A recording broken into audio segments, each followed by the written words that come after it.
Irido ang sarong barangay nurse kan masalpok nin L300 van ang pigmamaneho niyang motorsiklo alas 8 kasubagong aga sa barangay San Rafael, Castilla, Sorsogon. Pigbisto ang biktima na si Madeline Aragirang, 57 anyos, byuda sin residente kan barangay Balogo, parehong Banwaan. Pigbisto man na nakabangga digding driver na si alias Rosalito, 23 anyos, soltero asin residente kan San Pablo, Laguna. Basado sa investigasyon, halit sa indang residensya, paliko na kuta pasiring sa barangay hall ang biktima kan mag-overtake ang nakasunod sa indang L300 van na pasiring kuta sa syudad ng Legazpi. Tulos man siyang ipigdalagan sa Castilla District Hospital para sa magkakanigong asistensya medikal.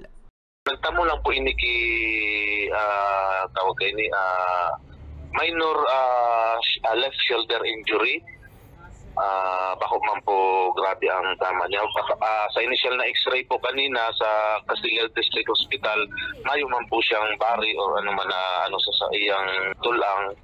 Nasa kustodiya pa kan Castilla Municipal Police Station ang suspect para sa magkakanigong proseso asin disposisyon. Nagpaparay pangunyan ang biktima.